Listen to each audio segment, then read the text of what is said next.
नमस्कार दोस्तों, स्वागत है आपका आपके अपने YouTube चैनल फ्यूचर गोल्स में। आज हम लोग डिस्कस करने वाले हैं कोलिजन के बारे में। कोलिजन आपके एग्ज़ाम में बहुत ही महत्वपूर्ण रोल को प्ले करता है, ठीक है। तो इसके बारे में हम लोग आज डीप में समझेंगे, जिससे आपका कोई भी क्वेश्चन इससे कभी भी गलत ना हो। चाहे क्वेश्चन कैसा भी क्रिएट हो जाए, आप उस क्वेश्चन को सेकंडों में कर लेंगे, इसकी मैं गारंटी दे रहा हूँ। बस आपको थोड़ा सा दिमाग लगाना है, थोड़ा सा कॉन्सेप्ट को समझना है और कुछ नहीं करना है। न्यूमेरिकल्स को सॉल्व करने का सबसे अच्छा तरीका यही है कि आप उसके बारे में इतना जान लें कि एक्चुअल में आपको समझ में ही ना आए कि ये हो क्या रहा है। मतलब इसका ये है कि कुछ जब होगा नहीं, समझ में नहीं आएगा, तो इसका मतलब ये है कि आपको सब कुछ आ रहा है, ठीक है ना। इस दिमाग को लेते हुए आप ये समझिए कि कोलिजन एक्चुअल में है क्या। इसे हिंदी में हम लोग संघट्य कहते हैं, संघट्य। तो संघट्य एक्चुअल में क्या है, इसे हम लोग कैसे फेस करते हैं और अपनी डेली लाइफ में इसका इस्तेमाल कहाँ है। तो हर जगह पर हम लोग संघट्य को फेस करते हैं और इस डेली लाइफ में इसका यूज़ करते हैं। जैसे अगर आपके हाथ में कोई गेंद है और गेंद ज़मीन पे गिर जाती है तो क्या होता है। यहाँ पर एक संघट्य का एग्जाम्पल है। कैसे, जब हमने अपने हाथ में गेंद ली थी और गेंद का एक मास है, पर्टिकुलर एक मास होता है, वो जाकर के अर्थ पर टकराता है और थोड़े ऊपर तक आ जाता है। या मान लो कि आपके हाथ में फिर से आ गया, ठीक है। तो यहाँ पर अर्थ की सरफेस और बॉल के बीच में एक क्या हुआ, टक्कर हुई, ठीक है, कोलिजन हुआ। और यही कोलिजन हम कई जगहों पर देखते हैं। जैसे ब्रह्मांड में बहुत सारे पार्टिकल इधर उधर जा रहे हैं और उनके बीच में कोलिजन हो रहा है, ठीक है। आप एक ये कोलिजन और ऐसे भी समझ सकते हैं कि बेसिक कोलिजन, दो कार आ रही हैं, एक दूसरे से टकरा गई ऐसे करके, ये भी कोलिजन है। या फिर एक कार आगे जा रही थी, दूसरी आकर के पीछे ठोक दिया, ये भी कोलिजन है। एक बाइक आगे जा रही थी, पीछे से कार वाले ने ठोक दिया, ट्रक वाले ने ठोक दिया। कुछ एग्जांपल्स देखिए, ये वाला एग्जांपल जिसमें कार आपस में लड़ गई है, एक ये बाइक वाला भी देख लीजिए, और साथ में एक और ये तीनों एग्जांपल्स आपको ये समझ में आएंगे कि एक्चुअल में कि कोलिजन का फॉर्म क्या है, कैसे काम कर रहा है कोलिजन। आप ये समझिए सिर्फ और सिर्फ कि दो ऑब्जेक्ट होंगे, वो आपस में टकराएंगे, या फिर ये ऑब्जेक्ट इस पर आकर के टकरा जाएगा, ठीक है, या फिर ये इस पर टकरा जाएगा। इस सिचुएशन को हम कहते हैं कोलिजन, ठीक है। बेसिक अगर बातों को हम लोग ध्यान में रखें तो हम ये कह सकते हैं कि कोलिजन आपका एक्चुअल में क्या है। कोलिजन आपका ये है कि अगर एक बाइक सड़क पर चल रही है, कहेंगे सर इसमें नया क्या है, सड़क पर तो चलती है, ओके सुनिए तो, और एक कार भी चल रही है। कार की वेलोसिटी ज़्यादा है, बाइक की वेलोसिटी कम है। कार ने आकर के बाइक वाले को ठोक दिया, इस घटना को कहते हैं कोलिजन, ठीक है। आपने मूवीज़ में देखा होगा कि जब एक बाइक वाला आगे जा रहा है, कार वाला पीछे से आ रहा है, उसको ठोकता है और इसकी स्पीड तेज हो जाती है, ठीक है। इसकी स्पीड तेज हो जाती है किसकी, बाइक की, और कार की थोड़ी कम हो जाती है, फिर दोनों चलने लगते हैं। ये जो घटनाएं हो रही हैं, इन घटनाओं को सीक्वेंस में लगाना ही कोलिजन को हमें सीक्वेंस में लगाने के बराबर होगा। तो हम इसमें ऐसे कह सकते हैं कि एक बाइक आगे जा रही है, एक कार पीछे से आ रही है, तो ये वाली कार इस वाली बाइक को अप्रोच कर रही है, ठीक है। यहाँ से आकर के इसे अप्रोच करेगी, अप्रोच करने के बाद टक्कर मारेगी। मीन्स टक्कर मारने का मतलब क्या है, कोलिजन करेगी। जैसे ये कार इस पर आकर के कोलिजन करती है, स्ट्राइक करती है, स्ट्राइक करने के साथ में इसकी वेलोसिटी बढ़ जाएगी, घट जाएगी, ये इसकी प्रॉपर्टी है। इसकी वेलोसिटी घट जाएगी, बढ़ जाएगी, इसकी प्रॉपर्टी है। क्या हो सकता है, तो ये वाली थोड़ा सा आगे चली गई, ये वाला इसका पीछे से चलने लगी, ऐसे करके। ये कोलिजन का बाद का है, ठीक है, कोलिजन आफ्टर, ठीक है। और बिफोर कोलिजन क्या हो रहा है, दो ऑब्जेक्ट हैं, एक कार है, एक बाइक है। ये कार है, ये बाइक है, ये ऐसे जा रही है, इस वाले कार को, जो कार हमारे पास, ये कार इस बाइक को अप्रोच कर रही है, मीन्स पकड़ना चाह रही है, हिट करना चाह रही है। मान लीजिए चोर भाग रहा है, उसे पुलिस वाले सोच रहे हैं कि मार दें इसको जाकर के।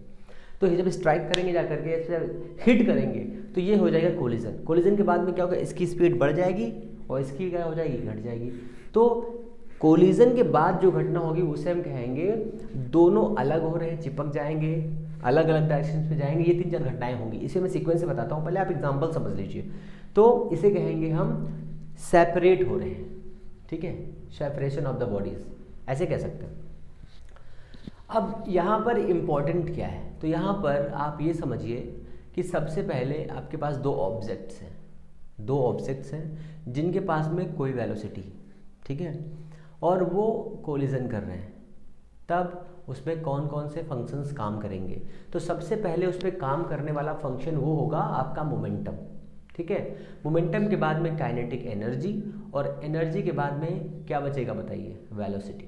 ये 3 फैक्टर्स हमें इसको देखने हैं। अब एक चीज़ ये भी आती है कि सर इसमें जो कोलिजन हो रहा है वो कोलिजन के साथ में अगर हमने किसी एक पार्टिकल, एक गेंद को यहाँ से छोड़ा नीचे ज़मीन पर, वो जा करके अंडर द ग्रेविटी फॉल हुई और फॉल करने के बाद में गिरी और थोड़ा सा उठ गई, थोड़ा सा, तो कहेंगे सर ये क्या इलास्टिक है। एक दूसरी ऑब्जेक्ट को समझिए, एक बॉल है हमारे पास, हमने इस बॉल को ऐसे फेंका, यहाँ टकराई, ये इतनी उठी थोड़ी सी, ठीक है। एक दूसरी बॉल फेंकी, ये टकराई यहाँ तक आ गई बराबर तक। एक तीसरी बॉल फेंका, यही चिपक गई। 3 कंडीशंस बन गई। मतलब क्या है, ऐसे ऑब्जेक्ट जिसमें हम जितना फोर्स, जितनी एनर्जी अप्लाई करते हैं वो सारी एनर्जी हमें वापस मिल जाती है। इस टाइप का जो फेनोमेना होता है इसे हम कहते हैं इलास्टिक, ठीक है। एक होगा जिसमें एनर्जी कम हो जाएगी, उसे कहेंगे इनइलास्टिक, ठीक है। और जिसमें चिपक जाएगी उसे क्या कहेंगे, उसे कहेंगे सत्यानाश। सत्यानाश नहीं कहेंगे तो उसे कहेंगे प्लास्टिक मटेरियल्स, ठीक है। जिसमें क्या होगा, दोनों एक दूसरे से चिपक जाएंगे। ये सारी कंडीशंस को हम लोग 1 बाय 1 समझेंगे और सीखेंगे कि आज कैसे हम लोग कोलिजन को समझ सकते हैं और कैसे क्या इसका बिहेवियर है, कैसे क्या इसका रेस्टिट्यूशन कांस्टेंट है या कॉफिशिएंट ऑफ रेस्टिट्यूशन भी समझेंगे। ये सभी चीज़ें हम लोग 1 बाय 1 सीक्वेंस में जानेंगे, समझेंगे, देखेंगे और इसको पढ़ेंगे 1 बाय 1 करके। सबसे पहले हम लोग समझेंगे कि हमारे पास 2 ऑब्जेक्ट है स्पेस में कहीं पर। आप बेसिक एग्जांपल समझते रहिए कि 2 कार है या एक बाइक है, एक कार है, ठीक है। स्टार्ट कर रहे हैं। तो हमारे पास में ये एक मास है, इसका नाम है m1, ठीक है। इसके पास में इसकी सर्टेन वेलोसिटी है, उसका नाम हमने रख दिया u1 वेलोसिटी है, ठीक है, u1। ऐसे ही आपके एग्जाम में, मतलब आपके बुक में ऐसे दिया हुआ है। और दूसरा ऑब्जेक्ट ये है चुन्नू सा, इसका नाम है m2, ठीक है। और इसके पास भी अपनी वेलोसिटी है u2, ठीक है। हम लोग कोलिजन पढ़ रहे हैं, इसका मतलब ये है कि हम लोग अभी इसमें समझेंगे क्या क्या इसमें कंजर्व्ड रहने वाला है, ठीक है। तो यहाँ पर देखिए, अगर इसके पास में m मास है और u वेलोसिटी है, तो इसके पास आप थोड़ा सा दिमाग लगाइए, इसके पास कौन कौन से फंक्शंस हैं। तो इसके पास देखिए m u क्या होता है, मोमेंटम होगा, m है u है तो काइनेटिक एनर्जी होगी, और अगर दोनों एनर्जीज हैं तो और क्या हो सकता है, टोटल एनर्जी होगी। 3 कंडीशंस हो गई ना। और दोनों एक साथ एक दिशा में जा रहे हैं तो क्या होंगे, इसके पास में रिलेटिव वेलोसिटी होगी। 3 चीज़ें इसके पास में अवेलेबल रहेंगी, इनको आप समझ कर रहिए, ठीक है ना।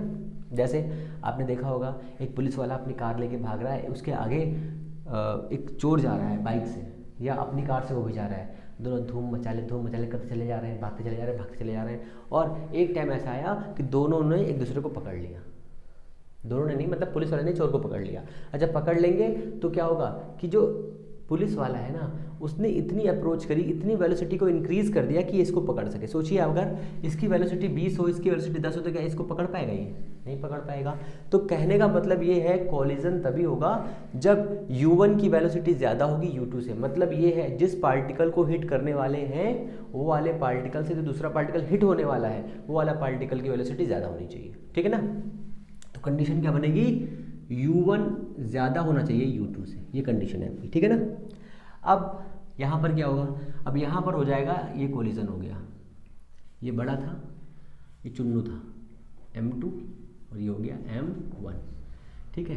कोलिजन के बाद में अभी, अब इसके बाद में क्या होगा, यहाँ पर तो इतना हो गया, तो यहाँ पर रिलेटिव वेलोसिटी कितनी हो जाएगी बताइए, रिलेटिव वेलोसिटी कितनी हो जाएगी बताइए, कौन ज़्यादा है कौन कम। तो ये ज़्यादा है और ये कम है, ये हो जाएगी इतनी, u1 माइनस u2 हो जाएगी। अब यहाँ पर u1 और u2 के बीच में क्या रिलेशन है, तो u1 अप्रोच कर रहा है m2 के लिए, ठीक है। तो यहाँ पर हम लिखेंगे वेलोसिटी ऑफ अप्रोच, ये भी कह सकते हैं, या अप्रोचिंग वेलोसिटी या अप्रोचिंग रिलेटिव वेलोसिटी, ये भी लिख सकते हैं। आइए हमारे हिसाब से हम कैसे लिख रहे हैं उसको, ठीक है ना। तो हम लिख लेते हैं यहाँ पर अप्रोचिंग, ठीक है ना, अप्रोचिंग रिलेटिव वेलोसिटी इतनी होगी। अब जब यहाँ पर टक्कर हो जाएगी, टक्कर के बाद में क्या होगा, ये वाला दूर चला जाएगा, तो इसके आगे कंडीशन क्या होगी, कि इस वाले पार्टिकल m1 की वेलोसिटी हो जाएगी चेंज v1 और इस वाले चुन्नू की वेलोसिटी कितनी हो जाएगी v2।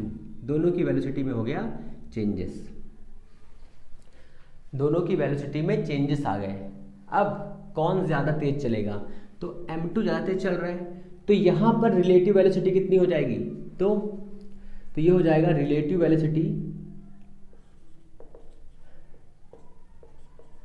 वेलोसिटी ऑफ सेपरेशन, ठीक है ना। ये सेपरेशन हो रहा है मतलब अलग हो रहे हैं पार्टिकल्स, अलग हो रहे हैं, अलग पार्टिकल्स हो रहे हैं, ठीक है ना। यहाँ पर क्या था, रिलेटिव वेलोसिटी ऑफ अप्रोचिंग था, यहाँ पर क्या है सेपरेशन। तो सेपरेशन कितना हो जाएगा, कौन ज़्यादा है, v2 ज़्यादा है, v1 कम है, ठीक है। 3 कंडीशन बनी थी इसमें। पहली कंडीशन क्या थी कि पहले वाले में आपका जो पार्टिकल है वो यहाँ से जाएगा, यहाँ पे टकराएगा और यहाँ तक वापस आ जाएगा, ठीक है। इस कंडीशन को कहेंगे हम लोग इलास्टिक। दूसरी कंडीशन में पार्टिकल यहाँ से जाएगा और यहीं तक वापस आ पाएगा, इस कंडीशन को कहेंगे इनइलास्टिक। तीसरी कंडीशन में पार्टिकल यहाँ से यहाँ जाएगा और यहीं पे चिपक जाएगा, इस कंडीशन को कहेंगे प्लास्टिक कंडीशन, ठीक है, या थोथा कंडीशन, थूथन कंडीशन, ठीक है ना। इस कंडीशन को कहेंगे चिंगडू कंडीशन। चलो इसको हम बात समझेंगे। अब ये 2 चीज़ें हो गई, ठीक है।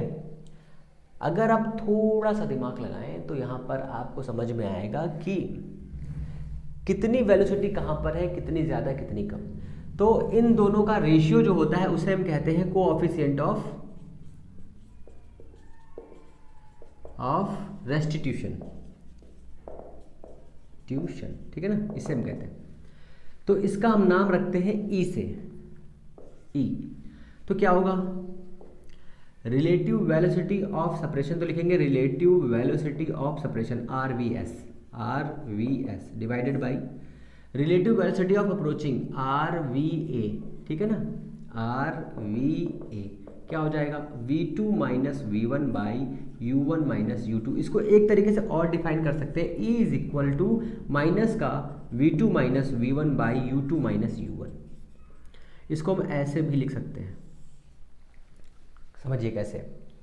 ये इतना अगर इसमें हो गया है तो हमारा कहने का मतलब ये है कि यहाँ पर जो E की वैल्यू आई है, ये E की वैल्यू कितनी है, तो यहाँ पर E की वैल्यू 1 है। ये क्या है, इलास्टिक है। अगर ये मान लीजिए दोनों पार्टिकल इलास्टिक थे तो E की वैल्यू कितनी हो जाएगी, तो E की वैल्यू हो जाएगी 1। तो इलास्टिक कंडीशन के लिए जो E 1 हो जाएगा आपका, तो कितना होगा, u2 minus u1 is equal to v1 minus v2। ये तो होगा ना, इसमें माइनस क्रॉस कर देंगे, इतना हो जाएगा। तो ये कंडीशन हो जाएगी आपकी। ये कंडीशन आपसे एज इट इज पूछी जाएगी कि इलास्टिक कंडीशन में जो रिलेटिव वेलोसिटी होती है उनमें क्या रेशियो होता है, उनमें रेशियो क्या होता है, या फिर उनकी वेलोसिटी का डिफरेंस कितना होता है, ये भी पूछ सकता है। इन इलास्टिक में क्या होता है, E की वैल्यू कितनी होती है बताइए। E की वैल्यू देखिए 1 है, मतलब मैक्सिमम है। E की वैल्यू 1 से कम है, 1 से कम मीन्स 1 ज़्यादा है, तो E की वैल्यू उसमें कितनी हो सकती है सोचिए। तो E की वैल्यू हो जाएगी 0 से लेकर के 0.9 के बीच में, इसके बीच में होगी, मीन्स ये 1 से कम है ना, तो इसके बीच रहेगी। और यहाँ पर E की वैल्यू कितनी रहेगी, 0 रहेगी। यहाँ पर E की वैल्यू 0 रहेगी। कैसे, ये सभी कंडीशन समझिए एक बार करके। मैं ब्लू से लिखता हूँ, ब्लू से, आज ब्लू है पानी पानी। तो ये कंडीशन कौन सी है, ये वाली कंडीशन है इलास्टिक कंडीशन, इलास्टिक कंडीशन। फिर कौन सा है, इनइलास्टिक कंडीशन, इनइलास्टिक कंडीशन। इसमें क्या होगा, इसमें हो जाएगा आपकी E की वैल्यू कितनी होगी, इतनी होगी, लेस देन 1। तो यहाँ से कितना आ जाएगा, u2 minus u1, u2 minus u1, v2 minus v1, ये तो है ना माइनस का, ठीक है। कहने का मतलब ये है कि जितना हम इसको वेलोसिटी देंगे उससे वेलोसिटी कम होगी। यहाँ पर माइनस का साइन यही रिप्रेजेंट कर रहा है। अगर हम इसको ऐसे ना करें, माइनस हटा दें, तो यहाँ पर ये हो जाएगा आपका कुछ ऐसे करके, और ये हो जाएगा हमारा v1 minus v2, v1 minus v2, ये कुछ ऐसे हो जाएगा, ठीक है ना। ये कंडीशन आएगी तो आपको ये कंडीशन भी याद रखनी है। और फिर इस वाली कंडीशन के लिए क्या होगा, कंडीशन नंबर 3 आ जाइए। इस वाली कंडीशन के लिए हो जाएगा आपका क्या होगा भाई, तो इसमें E इक्वल 0 हो जाएगा। अगर E की वैल्यू 0 तो आपका ये इनिशियल वाला 0 कर देगा, फाइनल वाला भी 0 हो जाएगा। मतलब क्या है, आपके पास इनिशियल वेलोसिटी तो होगी पर फाइनल वेलोसिटी होगी ही नहीं। बात समझे, बस समझे ना, ठीक है ना। तो ये इतनी कंडीशन इसमें डेवलप होंगी, आपको ये वाली कंडीशन याद रखनी, यहीं से क्वेश्चन बनेगा बस, और यहाँ से बन सकता है, और अभी एक जगह से और बनेगा, वहाँ से भी देख ही ले रहे हैं। इसको समझते हैं इसके आगे। फिर ये आपका यहाँ से इसका सुपड़ा हो गया साफ। अब यहाँ से इसके आगे हम लोग देखेंगे कि जो कोलिजन होता है वो इलास्टिक टाइप में कैसे काम करता है, इन इलास्टिक में कैसे काम करता है, और सबसे इम्पोर्टेंट प्लास्टिक में कैसे काम करता है। यही सब आपसे पूछा जाएगा, ठीक है ना। और इन कंडीशंस में आने के बाद में इनकी एनर्जी, मोमेंटम और वेलोसिटी में क्या इम्पैक्ट होता है, इन सभी में क्या फ़र्क पड़ता है, ये सभी। जैसे कि जो आपकी इलास्टिक कंडीशन होती है, ठीक है, इलास्टिक कंडीशन जो होती है इसमें ई की वैल्यू कितनी होती है, 1 होती है। ये आपसे पूछा जाएगा क्वेश्चन एज इट इज़, ठीक है ना, कि इलास्टिक कोलिजन में ई का मान कितना, मीन्स कोएफिशिएंट ऑफ रेस्टिट्यूशन की वैल्यू कितनी, तो उसकी वैल्यू हो जाएगी भैया 1, ठीक है ना। ये आपसे क्वेश्चन ऐसे ही पूछ लिया जाएगा।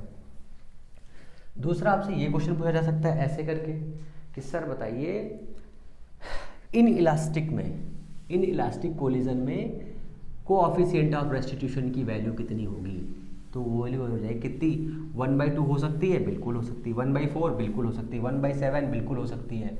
क्या 1 हो सकती है, नहीं हो सकती है। ऐसे ऑप्शन देगा 1 2 3 चवन्नी गिरी, आगे आप समझदार हैं ही, है ना। तो ये आपका बेसिक हो गया इतना। अब हम लोग समझेंगे इलास्टिक वाली कंडीशन में, जो इलास्टिक कंडीशन है उस कंडीशन में आपके पास में क्या क्या कंजर्व रहता है। क्या मोमेंटम कंजर्व रहता है, बिल्कुल रहता है। क्या काइनेटिक एनर्जी कंजर्व रहती है, बिल्कुल रहती है। यही 2 क्वेश्चन पूछे जाएंगे। क्या टोटल एनर्जी कंजर्व रहती है, बिल्कुल रहती है, ठीक है ना। तो सबसे पहले हम लोग पढ़ेंगे इलास्टिक कोलिजन। अब हम लोग पढ़ने वाले हैं इलास्टिक कोलिजन। ये क्या है, इलास्टिक कोलिजन, ठीक है।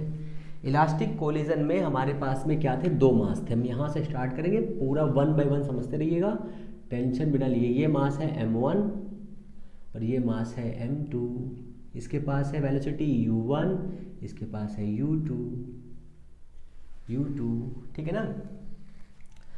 यहाँ पर इसके साथ में यहाँ पर आता है और यहाँ पर होता है कोलिजन, फिर होता है सेपरेशन, ठीक है ना, m2 m1 v1 v2, ठीक है ना। बताइए कोई दिक्कत। मेरे अकॉर्डिंग अगर आप क्वेश्चंस को सॉल्व करेंगे तो आपको यहाँ से कभी भी क्वेश्चन गलत नहीं होगा, ठीक है। आप अगर ये सोच रहे हैं कि हम डेरिवेशन सॉल्व करके उसके फॉर्मूले को याद करके वहाँ सॉल्व करेंगे तो आप निहायती गलत चीज़ें करेंगे, जिससे आपका क्वेश्चन 100% गलत हो सकता है, ठीक है ना। तो ये हमारा हो गया इतना।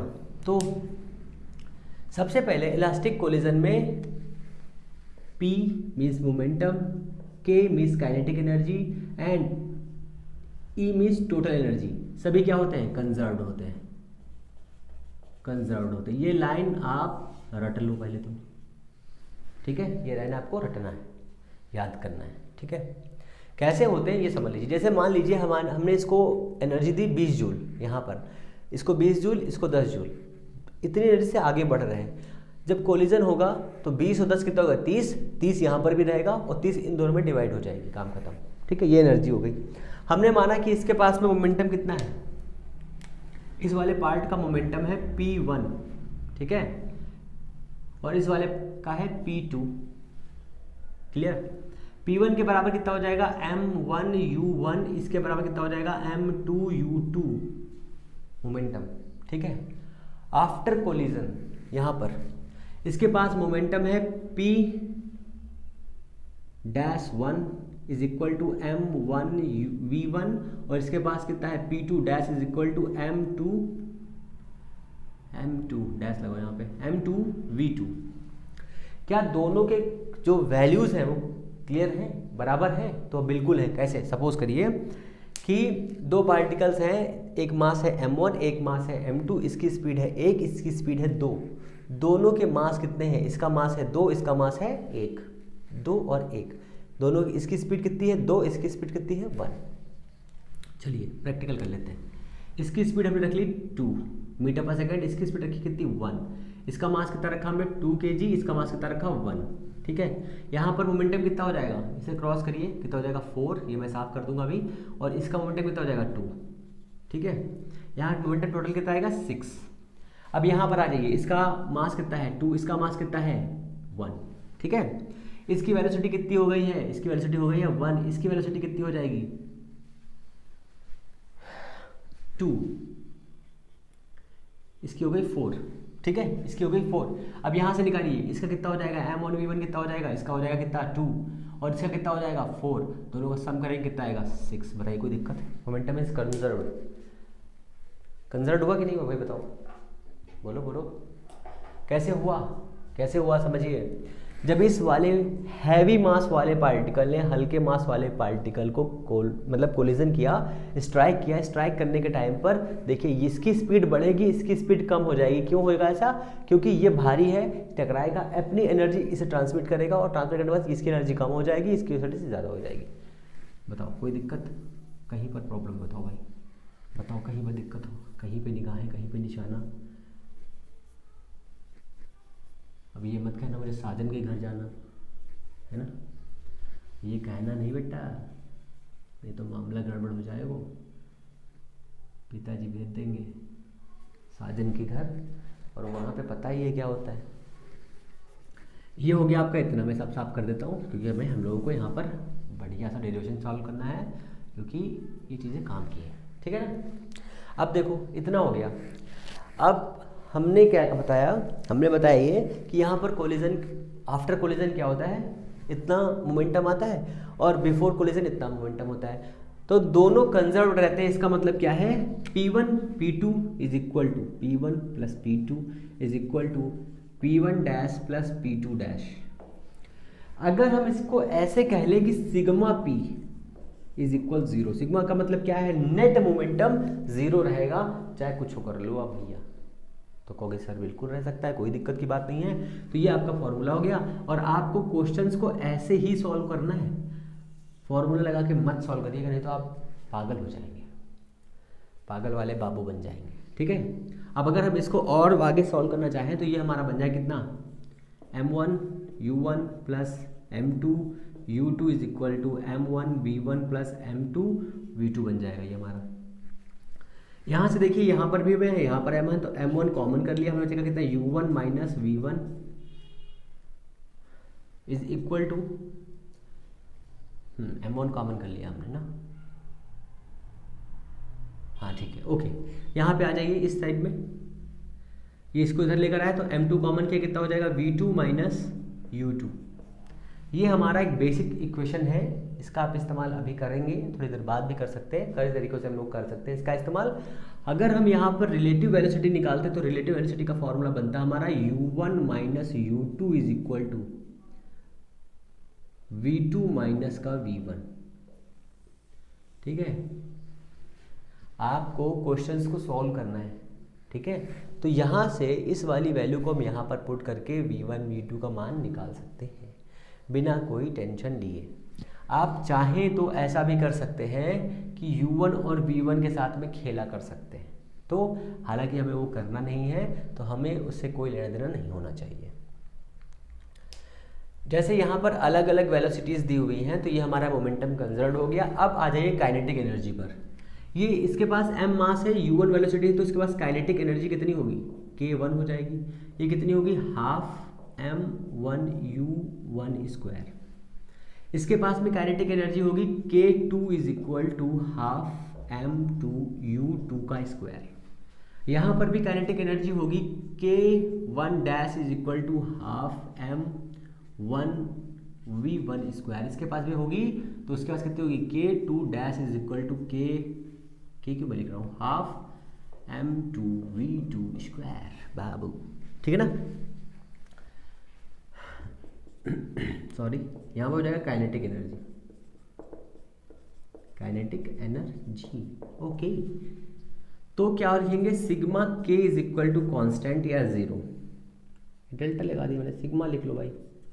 इस सिग्मा का मतलब क्या है, बिफोर कोलिजन काइनेटिक एनर्जी का सम और आफ्टर कोलिजन काइनेटिक एनर्जी का सम इक्वल रहेगा भाई साहब।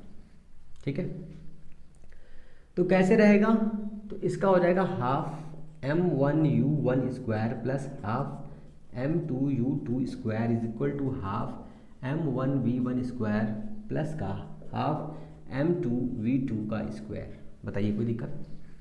कोई दिक्कत नहीं होनी चाहिए। तो ये कैंसिल हो जाएगा यहाँ से, सारा का सारा कैंसिल। जब सारा कैंसिल हो जाएगा तो क्या बचने वाला है भाई, तो बचने वाला है, फिर देखिए यहाँ पर m1 है, यहाँ पर m1 है, m1 को कॉमन कर लीजिए। तो m1 को कॉमन कर लिया भाई साहब, तो हो गया u1 का स्क्वायर माइनस v1 का whole square is equal to whole square is equal to इस वाले m2 को इधर लेकर के आइए, यहाँ पर प्लस दिया, यहाँ पर माइनस हो जाएगा, यहाँ पर m2 है तो हमने कॉमन कर लिया भाई साहब m2, और m2 से कैसे बचेगा v2 स्क्वायर, और माइनस का कितना जाएगा u2 का स्क्वायर। बताइए कोई दिक्कत है, कहीं पर कोई प्रॉब्लम है? बताइए बताइए, जल्दी से बताइए, जल्दी, fast fast fast fast fast. इतना हो गया। इस वाले इक्वेशन को नाम दे दो इक्वेशन नंबर 1, इसको नाम दे दो इक्वेशन नंबर 2, दोनों को डिवाइड कर दो सारे को। परंतु इसको सॉल्व करने पर देखो यहाँ पर फॉर्मूला बनना है कितना, इसको दो भागों में तोड़ सकते हैं। पहला भाग क्या होगा u1 प्लस v1, दूसरा भाग क्या होगा u1 माइनस का v1। बताओ हो जाएगा ना इसका भाग। और इसके दो भाग कौन से बनेंगे, इसके बनेगा v2 माइनस का u2, और इसको बनेगा कितना u2 प्लस का v2, दोनों बनेंगे। यहाँ पर देखो क्या दिया है, कुछ समझ में आ रहा है? तो इस वाली इक्वेशन से इसको डिवाइड कर देंगे तो क्या हो जाएगा, तो भैया हमारे कुछ पार्ट कट जाएंगे, m1 कट जाएगा पहले तो, फिर u1 माइनस v1 कट जाएगा आपका, यहाँ पर डिवाइड करना है कितना m2, यहाँ पे कितना बचेगा आपका v2 माइनस का u2, कुछ कट रहा है तो देखो ये वाला कट रहा है, ये वाला कट रहा है, ये कट रहा है, ये माइनस का दिया, ये माइनस का कट रहा है, कितना बच रहा है इतना, समझते रहिए। यहाँ से ये वाला कट रहा है, ये वाला कट रहा है, ये वाला और ये वाला कट रहा है, कितना बच रहा है ये वाला, इस पर लिख लेते हैं। तो बचेगा u1 प्लस का v1 is equal to u2 plus का v2। बताओ कोई दिक्कत है यहाँ तक? ये आपको बच गया? जी सर बच गया। तो क्या करें, करना कुछ थोड़ी ना है भैया, करनो ना करना है। अब इस वाली वैल्यू को देखिए, अगर हम इस वाले u को इधर लेकर के आएंगे तो हो जाएगा u1 माइनस का u2 इज इक्वल टू, इसको इधर लेके जाएंगे तो हो जाएगा v2 माइनस का v1। ये जो हम लोगों ने कब निकाला था, तो निकाला था हम लोगों ने कोएफिशिएंट ऑफ रेस्टिट्यूशन की वैल्यू इतनी होती है किस कंडीशन में, इलास्टिक कंडीशन में। ये हम लोगों ने क्या कंजर्व किया है, काइनेटिक एनर्जी कंजर्व करी है, और क्या कंजर्व किया है, मोमेंटम कंजर्व किया है। तो आपको याद रखना है बाबू, इतना ही आएगा, सिर्फ टेंशन ना लेना है। अब इसके बाद में आपको ये समझना है कि इसमें कितने पार्ट हैं, कंजर्व्ड रहे हैं। तो काइनेटिक एनर्जी, अगर एनर्जी कंजर्व्ड है तो ई भी कंजर्व्ड रहने वाला है। क्लियर है इतना? इन इलास्टिक एनर्जी में आपका काइनेटिक एनर्जी जो है आपका क्या रहेगा, कंजर्व्ड नहीं रहेगा, बाकी दोनों फैक्टर कंजर्व्ड रहेंगे। ठीक है, ये आपको बेसिक तरीके से याद रखना है। अब इसके आगे हम लोग चलते हैं।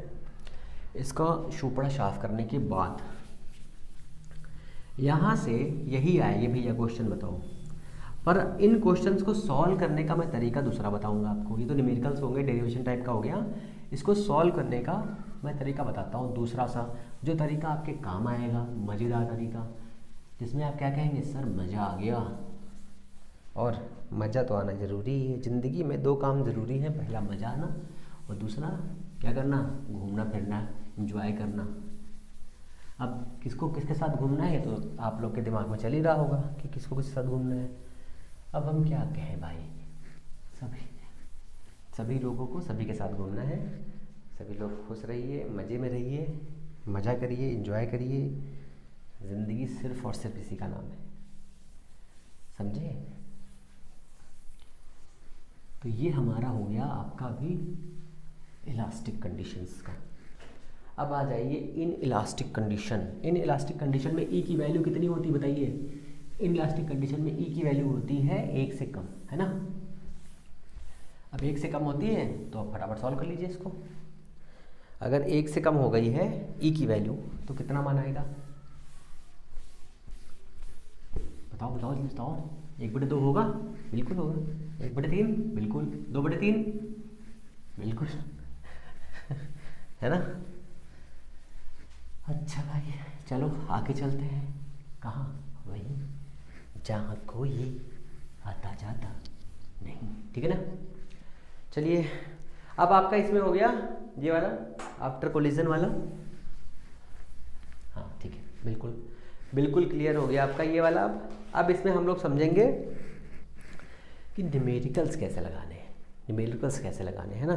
तो मैं देखो बहुत ही सिंपल तरीका बताऊंगा, जो आप चुटकुलियों में चाहते हो, चुटकुलियों में लगभग चुटकुलियों में। तो आपके पास में 2 kg का एक मास है, ठीक है, जिसकी वेलोसिटी कितनी है 4 मीटर पर सेकेंड, ये एक मास है। और एक है, एक मिनट रुको मैं एक बढ़िया सा एग्जाम्पल लेता हूँ।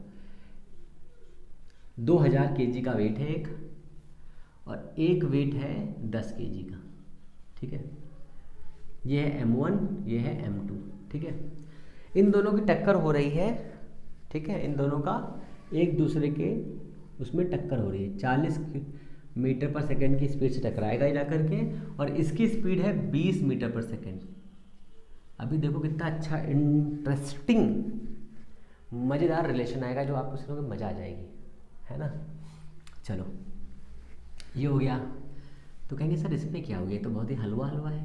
हमने कहा ये बिल्कुल हलवा हलवा है, इसमें कुछ नहीं है। और ये हो गया हमारा 2000, ठीक है। हाँ हाँ ठीक है, ये भी कहा जा सकता है। ओके ये रखो, ये हो जाएगा आपका कितना है 10, है ना, 10 kg, ठीक है। इतना हो गया। पहले इधर से सॉल्व करते हैं ना। पूछेगा कि टक्कर होने के बाद में इनमें क्या होगा, टक्कर होने के बाद में इसमें क्या होने वाला है बताइए। तो आपको खुद समझ में आएगा भी क्या हो जाएगा। तो इसके पास में आप सबसे पहले निकालिए मोमेंटम कितना है। तो इसका मोमेंटम हो जाएगा कितना, m है 200 × 100 × 40, p बराबर m भी होता है ना, प्लस का यहाँ पे कितना है 10 × 20 कितना हो जाएगा, ये हो जाएगा आपका कितना, कुछ ज़्यादा जीरो कर दिया ना हमने, हाँ कुछ ज़्यादा जीरो हो गए, 8000 कर लीजिए इसको। यहाँ पे कितना हो गया 200 हो गया, तो यहाँ पे कितना आएगा 8200, ठीक है। ये कहता है, तो ये है मोमेंटम बिफोर कोलिजन, इतना आया है, ठीक है। अब आफ्टर कोलिजन कितना होगा, तो यहाँ पर हमने मान लिया इसकी स्पीड हो गई भाई साहब 20, और इसकी स्पीड हो गई कितनी पता नहीं, मान लो पता नहीं, तो इसको हमने भी ले लिया, बिल्कुल सर ले सकते हैं। तो ये हम करेंगे सॉल्व, तो कितना हो जाएगा 200 × 20 + 10 × v, ये तो होगा ना, बताइए कोई दिक्कत, कोई दिक्कत नहीं, ओके। तो ये क्रॉस करेंगे कितना हो जाएगा 4000 प्लस का 10v हो जाएगा। ये क्या है मोमेंटम आफ्टर कोलिजन, तो ये है आफ्टर कोलिजन, तो इसे लिखेंगे आफ्टर, ये लिखेंगे बिफोर मतलब b, ठीक है। और हमको पता है इलास्टिक कोलिजन में क्या होता है, क्या होता है भाई बताइए बताइए बताइए बताइए, क्या रहता है, कंजर्व रहता है कौन, मोमेंटम। तो 8200 के बराबर कितना हो जाएगा 4000 + 10v, हमको ये v निकालना है, अभी देखिएगा इसको इससे लेस करेंगे कितना आ जाएगा 4200 आ जाएगा, = 10v, 10 काटो कितना हो जाएगा v = 420 मीटर पर सेकेंड। भैया कुछ समझे मामला, नहीं समझे, अब मैं समझाता हूँ। देखो सोचो एक ट्रक जा रहा है, और उस ट्रक के आगे एक बाइक है। ट्रक की वेलोसिटी 40 है, उसका मास 200 ही हमने माना है, हालांकि इसका मान टन में होता है, 2000 टन ऐसे करके, या 100 टन 50 टन, उसके ऊपर जितना वेट रखा हुआ उसके अकॉर्डिंग होगा वो। तो अब उसके पास में एक सर्टेन मोमेंटम है, वो इतना आया, और उसने 10 kg की बाइक को टक्कर मारा। टक्कर मारने की कंडीशन में हमने वेलोसिटी को बहुत कम कर दिया, 20 कम कर दिया। मान लो कितनी भी ब्रेक वो कम करे, ठीक है, फिर भी उसकी स्पीड 20 तक तो रह जाएगी। जब 20 तक रह जाएगी तो इस वाले पार्टिकल का क्या होने वाला है, इसके पास कितना मोमेंटम आ जाएगा, तो इसका मोमेंटम भैया बढ़ के आ जाएगा इतना कि इसकी हवा टाइट हो जाएगी। कितनी, मतलब 4200 मोमेंटम, समझ रहे हैं, किसके मोमेंटम के बराबर है, लगभग इसके मोमेंटम के बराबर है। मतलब क्या होगा बताइए क्या होने वाला है। तो इसमें होगा ये कि भाई साहब का हवा टाइट हो जाएगी। हवा टाइट मतलब समझ रहे हो ना, कि ऐसी की तैसी मच जाएगी इसकी। सोचो क्या हो जाएगा, इतना ज़्यादा मोमेंटम होगा कि ऐसी की तैसी हो जाएंगी, मतलब फूट जाएंगी, एक्सीडेंट हो जाएगा, एक्सीडेंट हो गया, रब्बा रब्बा वाली गाना वाली भाई का होता जाएगा। अच्छा, ये तो एक बेसिक न्यूमेरिकल हो गया। अगर इस न्यूमेरिकल को छोड़ के हम लोग कुछ और इसी में थोड़ा सा और दिमाग लगाएं, थोड़ा सा अपना कैलकुलेशन को इंक्रीज़ कर दें, तो कैलकुलेशन इंक्रीज़ करने के बाद में जो खेल होगा वो देखिए ज़रा। देखिए डेरिवेशन तो आपने समझ लिया, अब कंडीशंस देखिए इसकी ज़रा, लास्टिक वाले की जो कंडीशंस बनेंगे ना वो आपके दिल को थाम के रखिए, आपके दिल को ऐसे के तैसे कर देंगे, ऐसे के तैसे समझ लो ना, मतलब क्या, वही कर देंगे जो आपने कभी किया नहीं होगा।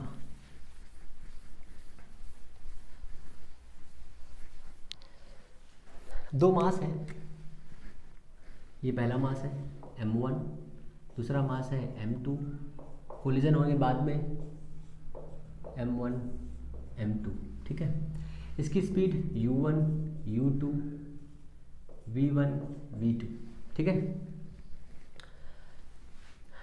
मोमेंटम सेम करना है ना, तो मान लिया कि इन दोनों के मास m1 बराबर m2 है, तो नेट मोमेंटम कितना आएगा, इसका आएगा मोमेंटम यहाँ से आ जाएगा u1 प्लस u2, ठीक है, और m कॉमन हो जाएगा, m u1। अच्छा मैं सॉल्व करता हूँ पूरा, नहीं तो आप कंफ्यूज हो जाएंगे, है ना, कहेंगे सर ये क्या आपने कर दिया, ये कैसे हो गया ये बताइए। m1 बराबर m2 है, नहीं ये तो कंडीशंस बाद में बताऊँगा मैं, इसको बेटा यहाँ से पहले सही से समझिएगा, ध्यान लगा के, खूब ध्यान लगा के इसको समझिए, बहुत बढ़िया कंडीशन है ये, यहाँ से बहुत सारे क्वेश्चंस बनेंगे। पहले मोमेंटम के लिए चेक कर रहे हैं, ठीक है ना, फिर काइनेटिक एनर्जी के लिए सीखेंगे। तो इसका हो जाएगा momentum P1 plus P2 is equal to P1 dash plus P2 dash, यहाँ से आ रहा है, ठीक है ना। तो यहाँ पर हम आगे जब बढ़ेंगे तो इसका हो जाएगा m1 u1 plus m2 u2 is equal to m1 v1 plus m2 और v2, ठीक है ना, इतना क्लियर है। हमने माना कि m1 बराबर m2 है, उस कंडीशन पर क्या होगा, ये m ये m ये m ये m सारे m कैंसिल हो जाएंगे, ठीक है। अगर ये कुछ ऐसा एक्शन होगा तब, अगर ये चिपक जाएंगे, दूर जाएंगे, जो उसके बाद में, तो यहाँ से हमारा बचेगा कितना, अगर मास इक्वल है दोनों का तो हमारा मास से कोई मतलब नहीं होगा। मतलब ये है कि अगर आपके क्वेश्चन में दो समान प्रकार की बॉडीज दी हुई हैं जिनका मास सेम है, तो आपको मास को कैलकुलेट ही नहीं करना है, सीधे सीधे आप वेलोसिटी का इंक्रीज कर दीजिए, ठीक है ना। तो अगर if m1 is equal to m2 then तो हो जाएगा u1 plus u2 is equal to v1 plus v2, means sum of velocity before collision, sum of velocity after collision, both are equal, ठीक है। मतलब दोनों बराबर हो जाएंगे इनिशियल और आखिर में, ठीक है। ये तक क्लियर हो गया, ये कंडीशन हो गई। अब काइनेटिक एनर्जी के बाद पे आ जाइए, k1 plus k2 is equal to k1 dash plus k2 dash, solve करिए। देखिए हाफ mv स्क्वायर तो पहले से कैंसिल हो जाएगा, तो उसको हम लोग लेंगे ही नहीं ना, और m यहाँ पे कैंसिल हो गया तो यहाँ पर भी कैंसिल हो गया, कितना बचेगा, बचेगा कितना, u1 square plus u2 square is equal to v1 square plus v2 square, इतना बचेगा। क्लियर है, बताइए कोई दिक्कत है भैया, कोई दिक्कत है, कोई दिक्कत है, कोई दिक्कत नहीं, ओके ये आ जाएगा। कंडीशन ये थी, अगर इस कंडीशन को कुछ ऐसा बना दिया जाए कि दोनों के मास सेम है, m1 is equal to m2 है, और उस कंडीशन के बाद में कंडीशन ये बन रही कि आफ्टर कोलिजन दोनों चिपक गए हैं, ठीक है, m1 m2 ऐसा हो गया है। इस कंडीशन में दोनों जब चिपक गए हैं तो इसका नेट मास कितना हो जाएगा, 2m हो जाएगा, 2m1 हो जाएगा, या बराबर m मान लीजिए 2m हो जाएगा। तब क्या होगा, तब यहाँ पर आएगा आपका, इस कंडीशन में देखिए यहाँ से जब ये हो जाएगा, कैसे, दो मास थे जा रहे थे, पहले मास यहाँ पर था, दूसरा मास यहाँ पर था, अलग अलग वेलोसिटी में चल रहे थे, तो उनका हमने ये निकाला फॉर्मूला था। जब ये वेलोसिटी जा रहा था और u1 ने इस पर टक्कर मारी, और टक्कर मारने के साथ में ये इसमें चिपक गया, मीन्स ये इसमें चिपक गया, दोनों चिपक गए आपस में, तब यहाँ पर जो नेट मास होगा कितना होगा बताइए, m और m कितना हो जाएगा, 2m। अब वेलोसिटी कितनी है, अब जिस वेलोसिटी से आगे बढ़ेंगे वो है v मान लीजिए, ठीक है। तो कहेंगे सर इसमें कौन सा पार्टिकल की वेलोसिटी ज़ीरो हो गई, तो किसी एक पार्टिकल की वेलोसिटी ज़ीरो हो गई। मान लीजिए कि दोनों पार्टिकल ही v वेलोसिटी से जा रहे थे भाई साहब, ठीक है, तो यहाँ पर भी v, यहाँ पर भी v, यहाँ पर m, यहाँ पर m, दोनों का सम करेंगे आएगा कितना 2m और 2v। तो कहने का मतलब ये है कि आपके पास में जो फॉर्मूला बन के आने वाला है वो फॉर्मूला है भाई साहब, यहाँ पर देखिए ये कंडीशन खत्म हो गई। ये वाली कंडीशन के लिए बनेगा कितना m u1 plus m u2 is equal to m v plus m v। तो m m m m cancel, u1 plus u2 is equal to कितना बचेगा v, कितना 2v। ये कंडीशन याद रखिएगा सर, यहाँ से बहुत सारे क्वेश्चन मिलते हैं, ठीक है। क्वेश्चन ऐसे बनेगा कि दो ऑब्जेक्ट एक स्पेस में दो पिंड जो हैं, बॉडीज जो हैं फ्री ट्रेवल कर रही हैं, जिनकी वेलोसिटी ये और ये है। आफ्टर कोलिजन, ठीक है, कोलिजन के बाद में दोनों बॉडी आपस में चिपक करके ऐड हो जाती हैं और ऐड ही ट्रेवल होने लगती हैं, चिपकी चिपकी आगे चलने लगती हैं, जैसे आप समझ गए ना। तो ठीक है, ओके आगे चलते, सॉरी। फिर जब ये आगे बढ़ेंगी तो इनके पास ऐसा हो जाएगा सिस्टम। अब काइनेटिक एनर्जी का क्या होगा, तो काइनेटिक एनर्जी का होगा भाई साहब ये कि half m u1 square plus half m u2 square is equal to 1/2 m v square half m v square, half half m m m half cancel, u1 square plus u2 square is equal to 2v square. कुछ समझ में आया बताइए, कुछ समझ में आयो कि नहीं, आ गई हो ना, आप समझिए। इतना हो गया। अब इस कंडीशन में दो कंडीशन हमने आपको क्लियर कर दी। यहाँ से क्वेश्चन ऐसा ही बनेगा, बहुत ही सिंपल, कि दो ऑब्जेक्ट जा रहे हैं तो आपको सबको अलग अलग निकाल के रखना है। ये नहीं कि आपने फॉर्मूला लगाना स्टार्ट कर दिया, ठीक है। तो आपको सिर्फ इतना याद रखना है, जो बॉडी का वेलोसिटी ज़्यादा होगा वो वेलोसिटी ये होगी या ये होगी, उसको पहले से रिलेटिव वेलोसिटी ऑफ अप्रोचिंग निकालने के लिए दोनों को लेस करेंगे, ठीक है। और यहाँ पर जिसकी वेलोसिटी ज़्यादा होगी उसको से लेस कर देंगे। ये आपका इलास्टिक वाला हो गया, ठीक है ना। अब हम लोग इसके आगे जो नेक्स्ट वीडियो होगा उसमें हम लोग समझेंगे इन इलास्टिक जो आपका कोलिजन है उसके बारे में, और इसके बाद ये पूरा का पूरा चैप्टर फिनिश हो जाएगा। फिर हम लोग आगे बढ़ेंगे, आगे बढ़ने के साथ में और भी सारी चीज़ें देखेंगे। और अगर चीज़ें आपको पसंद आ रही है तो प्लीज़ चैनल को लाइक शेयर सब्सक्राइब ज़रूर करिए, और शेयर तो ज़रूर करो, कमेंट भी किया करो यार, इतने लोग देख रहे हो तो कम से कम कमेंट तो बनता है बॉस। फिर हम लोग मिलते हैं नेक्स्ट वीडियो में, तब तक के लिए नमस्कार, जय हिंद।